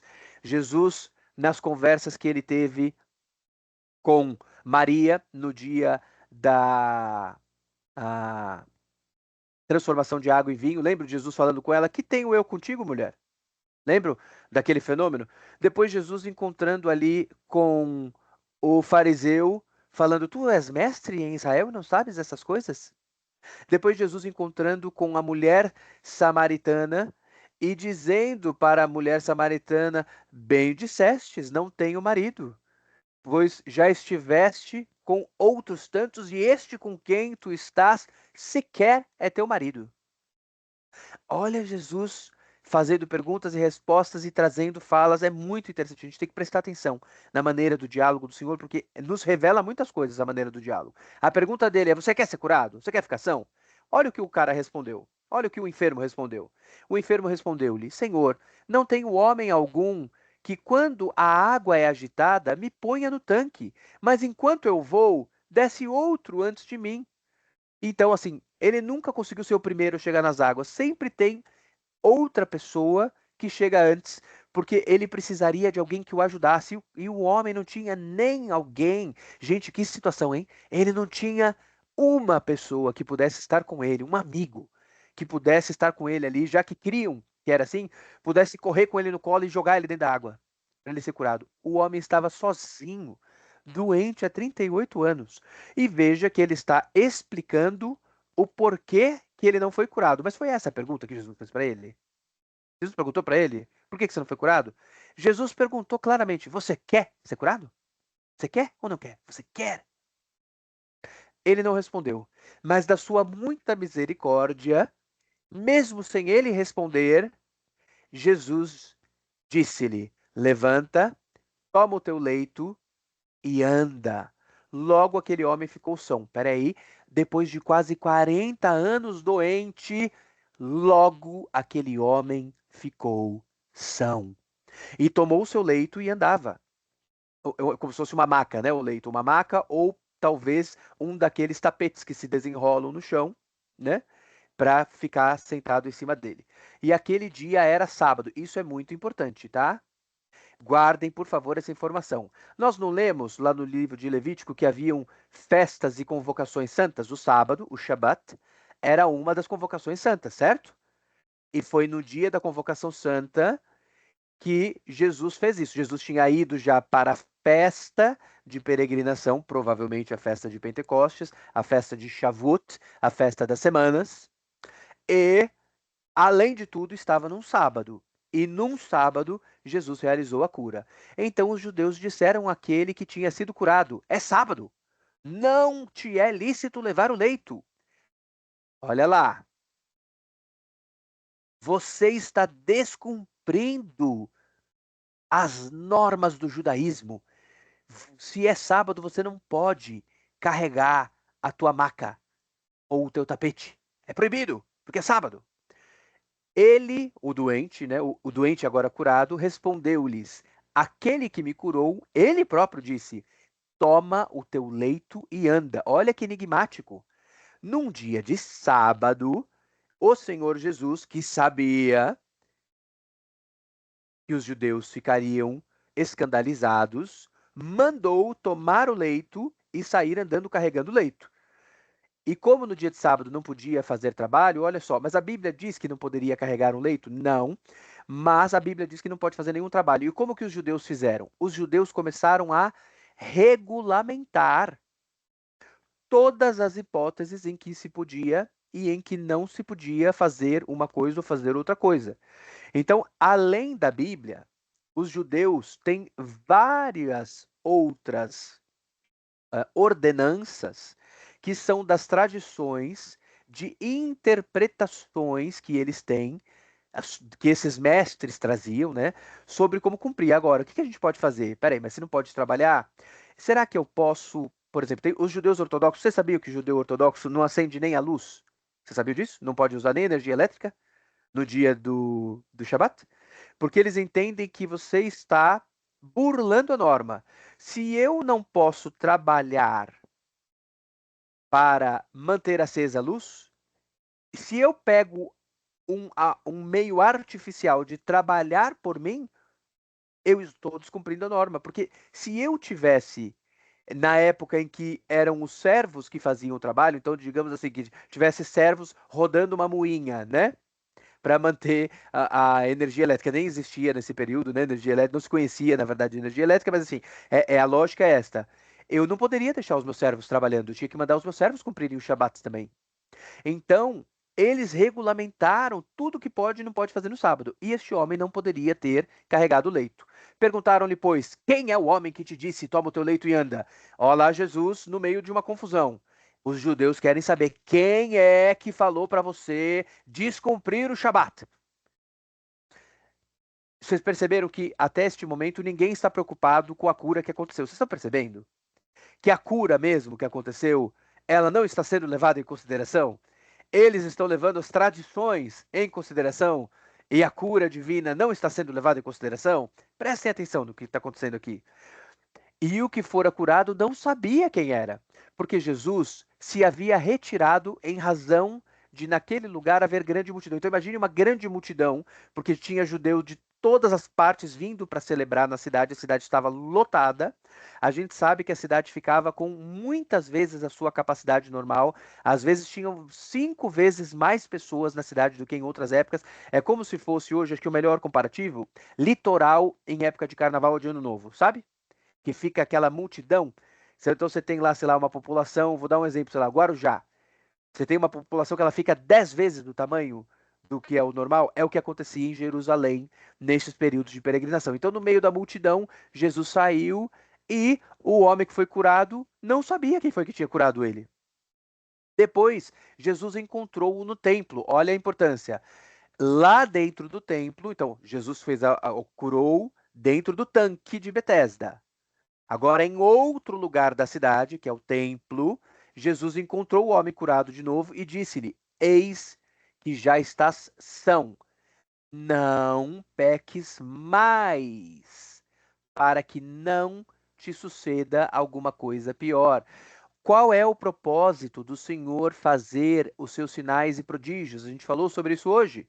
Qual é o propósito? É para que as pessoas sejam chamadas e santificadas. É para que as pessoas creiam e, crendo, sejam salvas. O Senhor não é um mordomo ou um garçom que você abre o cardápio e fala: ah, eu estou precisando de mais dinheiro, eu estou precisando de cura aqui, eu estou precisando, nossa, eu tenho, sei lá, um problema com uma determinada pessoa que eu quero que seja resolvido, e você faz os seus cardápios e a sua vida segue normal. Você pede, ele te dá e a vida segue normal. Isso não tem nada a ver com o cristianismo. O que é cristianismo? O Senhor faz um sinal para que você creia, e pode fazer sinais para que você creia. Mas qual é o propósito de você crer? Você ser salvo. Você viver dentro da vontade de Deus. Lá no Pentecostes foi isso que aconteceu.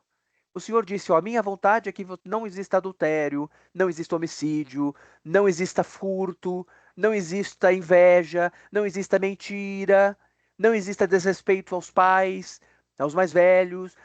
Este é o propósito, de que a pessoa vá ficando santa, vá sendo santificada. Sempre foi este o propósito. Então Jesus operou o sinal aqui e disse agora para o homem dentro do templo: é para você agora viver uma vida direita. Este é o propósito. E nós terminamos o texto aqui, mas preste atenção: Jesus está dentro do templo, durante a festa de peregrinação, e agora já se sabe quem é Jesus. Já se sabe que é Jesus de Nazaré. E é o mesmo que, se de fato essa festa for a festa de Pentecostes, 50 dias antes tinha entrado neste mesmo templo, com um açoite na mão, um chicote na mão, e feito a purificação. E agora, o que vocês acham que vai acontecer? Vocês acham que os judeus vão ficar felizes?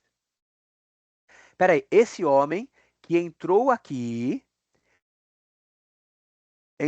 no templo, com um chicote na mão, com um açoite na mão, fazendo coisas totalmente diferentes das nossas tradições, volta aqui e tá mandando uma pessoa descumprir as nossas normas sobre o sábado.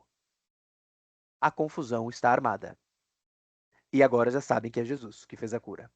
Só que nós pararemos aqui e continuaremos nessa grande confusão na semana que vem. Vocês têm dúvidas, meninas, sobre nossa matéria de hoje? Não? Não, Edi, a paz do Senhor. Senhor, Daniel. Eu só queria entender melhor uma parte. Né? Esse homem que estava ali à espera, né, do anjo, né, ele ficou por muitos anos, né? Porque ele não conseguia chegar ali à água, né? Porque sempre tinha uma pessoa que chegava antes dele, né? Perfeito. E assim, e Jesus escolheu ele, né, diante de todos aqueles que estavam ali, pela fé dele, né? Por ele esperar, Sem dúvida.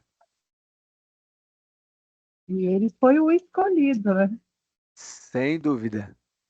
Sem dú- que comentário maravilhoso que você fez. Porque vejam só, com todos os problemas, embora este homem fosse um pecador, e isso tem muito a ver, muito não, isso tem tudo a ver com o trabalho de Jesus nas nossas vidas até hoje. O Senhor não vem para chamar, até falamos sobre isso hoje, né? Os sãos. Vem para chamar os enfermos. E quando ele diz isso, os enfermos de alma e os enfermos de espírito também. E veja que o homem não é porque ele era santo, ele tinha ali uma convicção de que assim, eu creio que há algo no mundo espiritual que é capaz de me dar o que eu preciso. E vem o próprio Deus humanado e dá a ele o que ele precisa. Mas qual é o propósito de dar a ele o que ele precisa? Era para que ele cresce. E, veja, ele era o último dos últimos, né? Você vê, isso que você falou é muito importante, Edi. Porque assim, Jesus foi no último dos últimos. Nós não sabemos se ele estava há 38 anos esperando para ser curado no tanque. Mas nós sabemos que, pela fala dele, que ele diz que todas as vezes que ele vai, nunca ninguém passa na frente, provavelmente uma boa porção de anos ele estava ali. Provavelmente. Nós não sabemos com que regularidade as águas se moviam, porque a Bíblia não deixa claro. Só fala que havia uma regularidade, mas não diz qual era a regularidade. Será que as pessoas esperavam que isso fosse acontecer justamente nessas épocas de peregrinação? Tinha um sincretismo religioso ali, em que pensavam assim, justamente na época em que todos os judeus vêm, provavelmente é a época em que o anjo vem. Não sabemos, nós não temos certeza. Então, qualquer coisa que falarmos é conjectura. Até dizer se de fato isso é um sincretismo religioso ou se de fato era um anjo da parte do Senhor que ia ali, até isso é conjectura.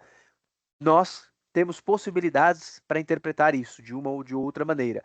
Mas o que nós sabemos é o que você realmente chamou a atenção, Edi. Este homem tinha fé suficiente para estar ali. E para estar ali, mesmo depois de ter sido frustrado outras vezes. Ele não tinha quem o levasse, mas ele mantinha a sua esperança viva. E você sabia que a fé, a esperança e o amor são sempre juntinhas, as três? O texto mais famoso sobre o amor em toda a Bíblia é 1 Coríntios 13, que é aquele texto que, inclusive, na MPB, né, na música popular brasileira, tem ele é cantado, né? Vocês lembram desse? Ainda que falasse a língua dos homens, que falasse a língua dos anjos, sem amor. É o apóstolo Paulo explicando. É justamente isso que o apóstolo Paulo escreve. Ainda que eu falasse a língua dos homens, que falasse a língua dos anjos, se eu não tiver amor, de nada adianta. Não adianta nada. Porque o amor é, ele representa quem é Deus. O amor é sofredor. O amor tudo espera, tudo suporta, tudo crê.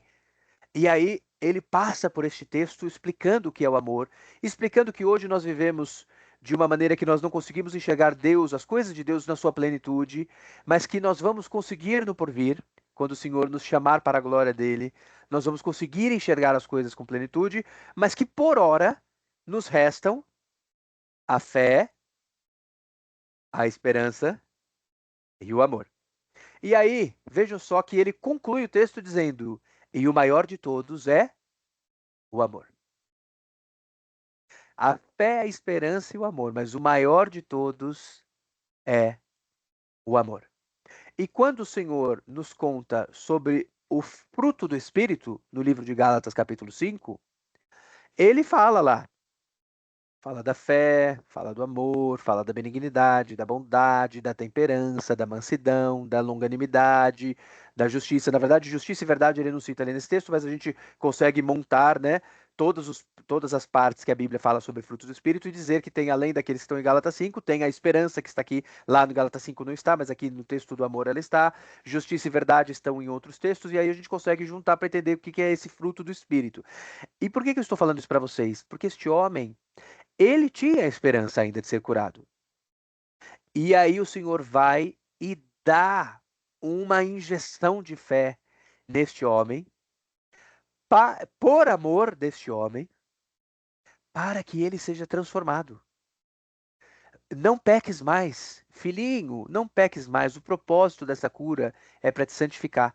E veja, se este homem realmente for santificado pelo Senhor, este homem se torna coerdeiro do reino de Deus.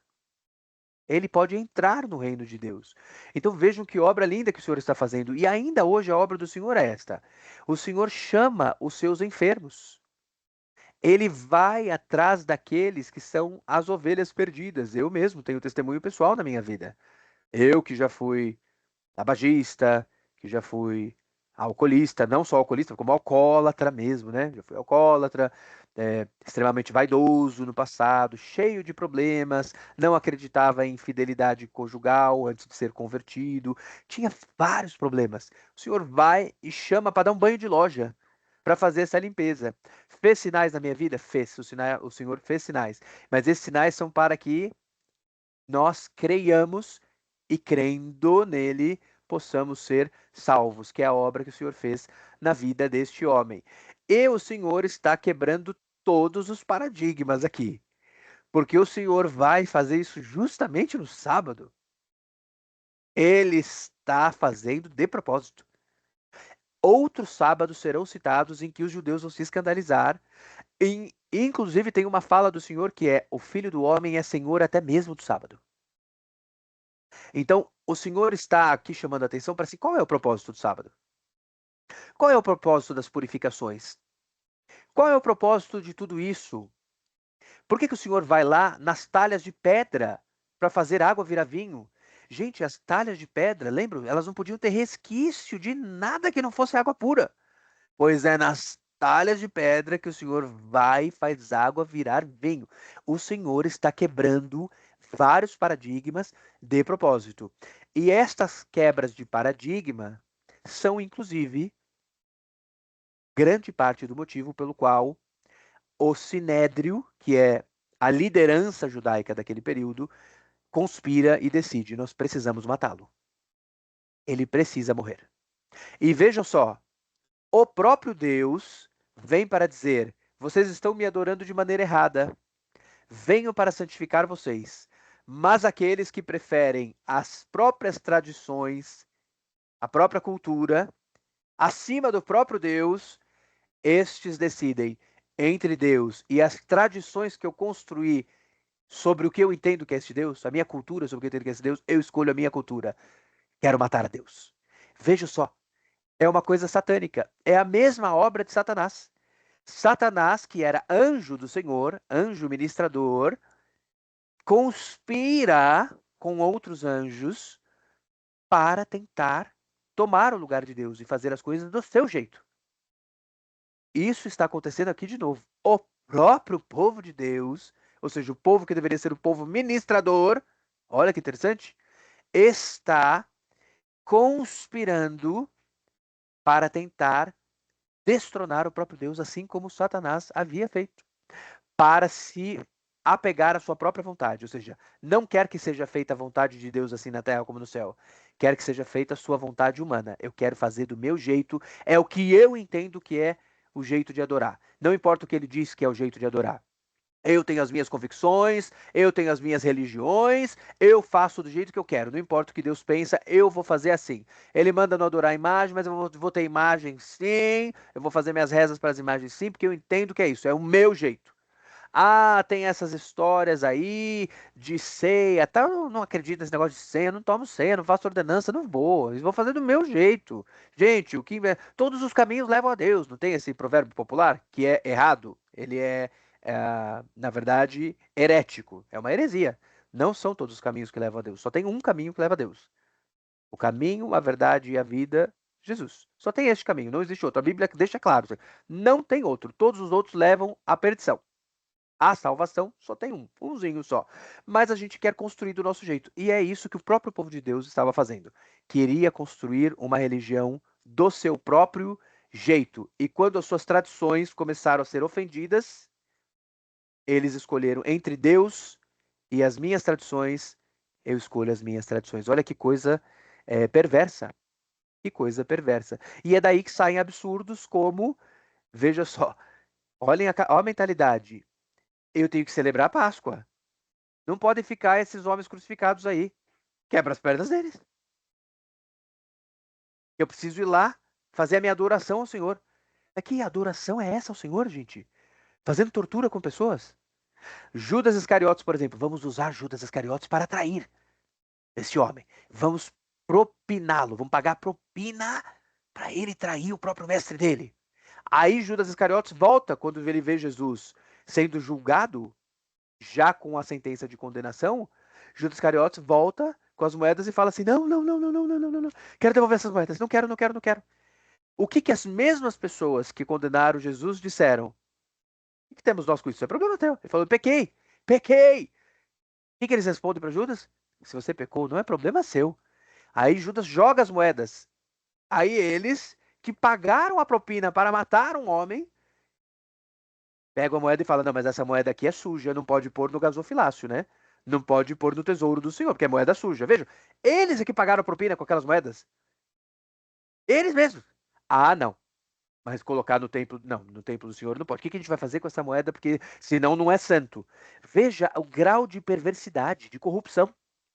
Não entenderam nada. E a palavra de Deus, já no Antigo Testamento, dizia: misericórdia quero e não sacrifícios. E eles não tinham entendido nada. E o próprio Jesus cita este versículo do Antigo Testamento para dizer: aprendei o que significa misericórdia quero e não sacrifícios. E Jesus foi com misericórdia e amor e curou o último dos últimos no tanque de Betesda. E Edi está correta neste ponto. Era um homem que, com todos os problemas, sabemos que ele é pecador, porque Jesus fala: converta-te, né, dos teus pecados, mas ele tinha fé e esperança. E foi honrado na sua fé e esperança. Temos mais perguntas, gente? Gosto muito quando vocês fazem perguntas. Não? Vamos orar.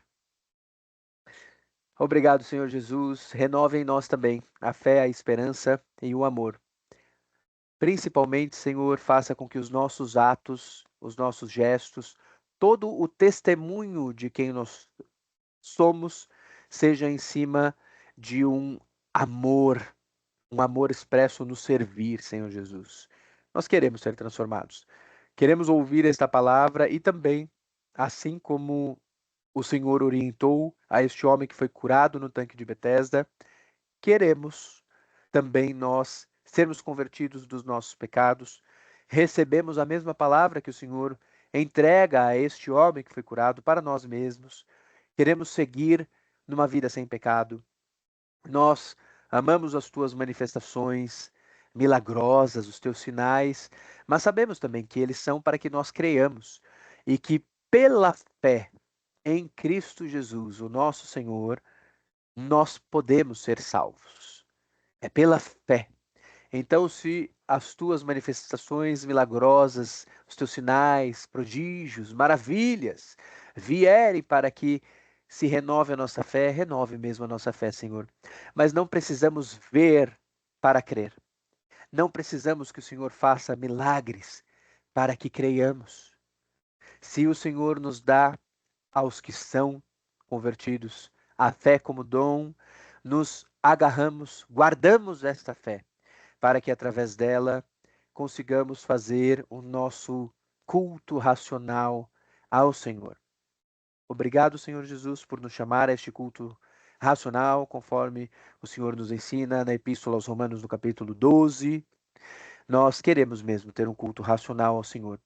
Nos dê da tua fé, pois sozinhos não conseguimos produzir fé. A fé é dom do Senhor, justamente para que ninguém se glorie. Nos dê, Senhor, derrame sobre nós deste dom, para que nós consigamos fazer culto agradável ao Senhor. Ajude-nos a compreender o que significa misericórdia quero e não sacrifícios, para que nós não tenhamos uma vida cheia de sacrifícios, de gestos, de obras litúrgicas e de ofertas vãs ao Senhor. A verdadeira oferta ao Senhor é vivermos em santidade, permitindo-nos sermos guiados pelo teu Santo Espírito e de lambuja, de presente, ainda ganhamos o direito de sermos chamados filhos de Deus. Também na Epístola aos Romanos, o Senhor nos ensina isso, no capítulo 8 desta vez. E nós queremos, Senhor Jesus, sermos não apenas servos, não apenas criaturas, queremos ser filhos do Senhor, pois sabemos que o Senhor é um Pai amoroso, um Pai que se achega ao último dos últimos. O Senhor vai ao doente abandonado, que não tem ninguém que o carregue. O Senhor vai aos periféricos da Galileia das Nações, lá na terra de Naftali, lá longe. O Senhor vai aos samaritanos, rejeitados, tidos como impuros.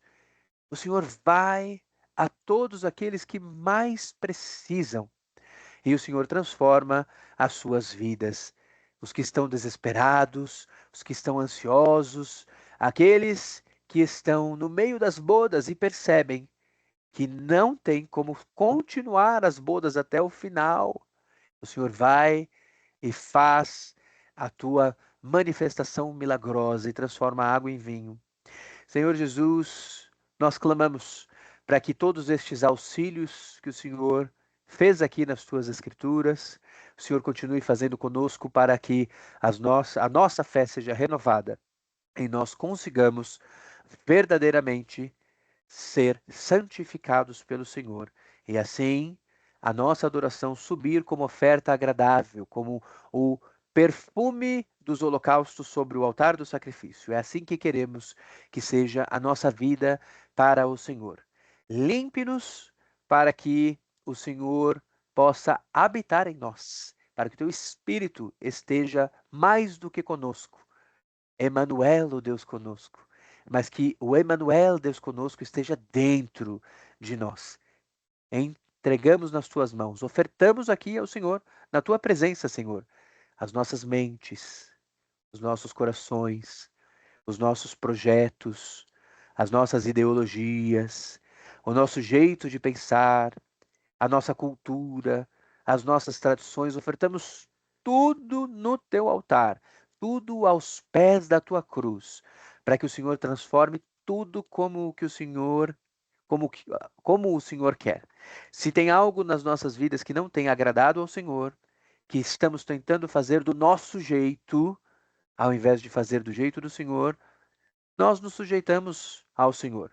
Se porventura temos alguma interpretação errada do que é a adoração ao Senhor, como estes homens que estavam no período da tua primeira vinda, do teu primeiro advento, e que, tentando ser tão zelosos das tuas coisas, não entendiam nada do que o Senhor é e do que o Senhor espera de nós. Não permita, Senhor, que estejamos tão cheios de nós mesmos que não consigamos nos encher do Senhor. Antes queremos nos esvaziar para que o Senhor nos encha, conforme lemos João Batista falando no final do seu ministério, na transição ali do capítulo 3 para o capítulo 4 do Evangelho de João. Nós queremos, Senhor Jesus, que nós diminuamos para que cresça o Senhor. Não sejamos vistos nós em nós mesmos, mas seja visto o testemunho do teu Espírito que nos guia nas nossas vidas. Que frutifiquemos o teu fruto, é o nosso pedido para o Senhor hoje. Obrigado pela tua palavra, hoje e sempre. Em nome de Jesus. Amém.